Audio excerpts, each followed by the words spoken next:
গণ অভ্যুত্থানের পরে আমরা রাষ্ট্রের মৌলিক সংস্কার চেয়েছি। গণ অভ্যুত্থানের পরে আমরা গণহত্যাকারীদের বিচার চেয়েছি।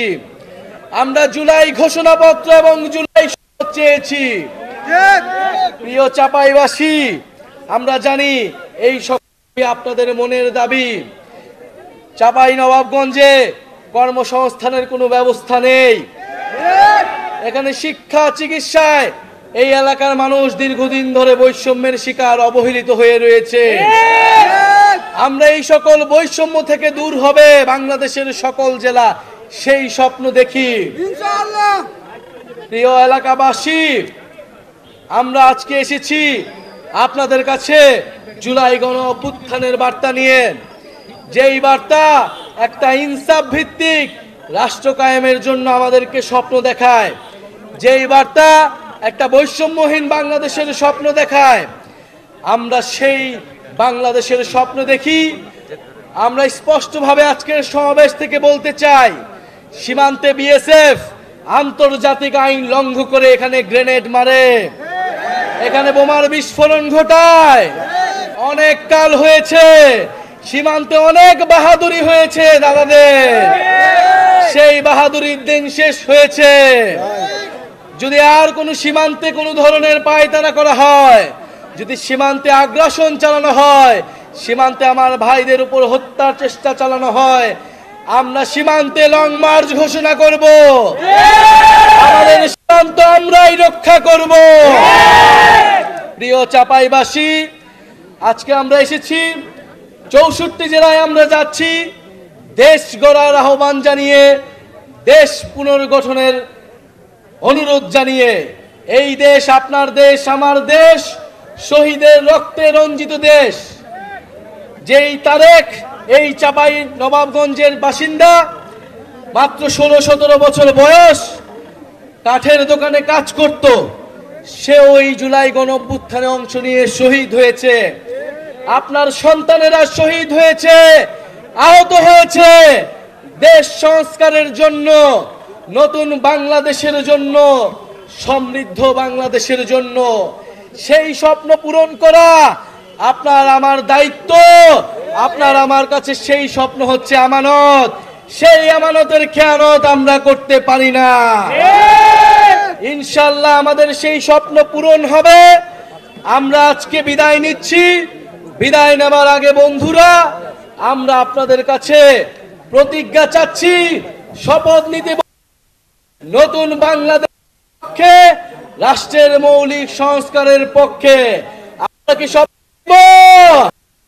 নতুন বাংলাদেশের পক্ষে আমরা আছি, সংস্কারের পক্ষে আছি। এই মুহূর্তে কি দরকার? এই মুহূর্তে দরকার বিচার আর সংস্কার।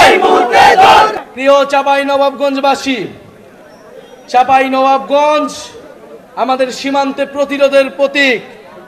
চাঁপাই নবাবগঞ্জ মানে সীমান্তে কাস্তে হাতে বসে কৃষক। আমরা সেই কৃষকের সন্তান, যারা বুক চিতিয়ে ফ্যাসিবাদের বিরুদ্ধে লড়াই করেছি, বুলেট গুলি বুকেতে নিয়েছি। আমাদের এই আজকের সমাবেশেই আমাদের সাথে রয়েছেন একজন শহীদ পরিবার। এই চাঁপাপ নবাবগঞ্জের মাটিতেই যার জন্ম, শহীদ তারেক হুসাইন। চাঁপাপ নবাবগঞ্জ থেকে 2 জন শহীদ রয়েছেন। এই 2 জন শহীদ গণ অভ্যুত্থানে নিজেদের জীবন বিলিয়ে দিয়েছিলেন দেশকে মুক্ত করতে, স্বৈরাচার থেকে, স্বৈরাচারের কবল থেকে দেশকে নতুন করে স্বাধীনতা এনে দিতে। আমরা সেই শহীদদের শ্রদ্ধাভরে স্মরণ করি এবং সেই শহীদরা যেই আকাঙ্ক্ষার জন্য, যেই নতুন বাংলাদেশের জন্য জীবন দিয়েছিল, আমরা যাতে সেই নতুন বাংলাদেশ বিনির্মাণ করতে পারি। প্রিয় চাঁপাইবাসী, আজকে অনেক কথা বলার ছিল, কিন্তু জানি আপনারা অনেকক্ষণ ধরে অপেক্ষা করছেন। শুধু এতটুকুই বলতে চাই, গণ অভ্যুত্থানের পরে আমরা একটা নতুন বাংলাদেশ চেয়েছি। আমরা জানি চাঁপাই নবাবগঞ্জ রেশম শিল্পের জন্য বিখ্যাত, কিন্তু এই রেশম শিল্প দিনে দিনে হারিয়ে যাচ্ছে। কোনো ধরনের উদ্যোগী নেওয়া হয়নি আমাদের এই জাতীয় শিল্পকে বাঁচিয়ে রাখার জন্য। আমরা চাই বাংলাদেশের যে জাতীয় শিল্প রয়েছে, কুটির শিল্প রয়েছে, সেগুলোকে যথাযথভাবে সংরক্ষণ করতে হবে। প্রিয় চাঁপাইনবাবগঞ্জবাসী, আমরা জানি আপনারা দীর্ঘদিন ধরে ট্রেনের জন্য আন্দোলন করছেন। আপনারা একটা আন্দোলন ট্রেন চান, সরাসরি ট্রেন চান চাঁপাইনবাবগঞ্জ থেকে। আমরা আজকের এই সমাবেশ থেকে আপনাদের এই দাবির প্রতি পূর্ণ সমর্থন জানাচ্ছি। আমরা আহ্বান করি সরকার যাতে দ্রুত সময়ের মধ্যেই চাঁপাইনবাবগঞ্জবাসীর এই দাবি পূরণ করে নেয়। আজকে আমরা এসেছি চাঁপাইনবাবগঞ্জে, আমরা এসেছি জুলাই গণ অভ্যুত্থানের বার্তা নিয়ে, আমরা এসেছি আপনাদের এলাকার সমস্যার কথা শুনতে। প্রিয় চাঁপাইবাসী, আমরা জানি চাঁপাইনবাবগঞ্জ আমের রাজধানী,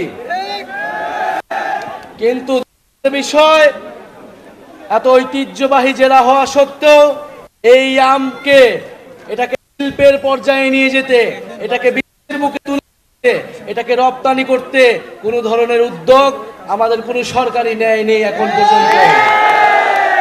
প্রিয় চাঁপাইনবাবগঞ্জবাসী,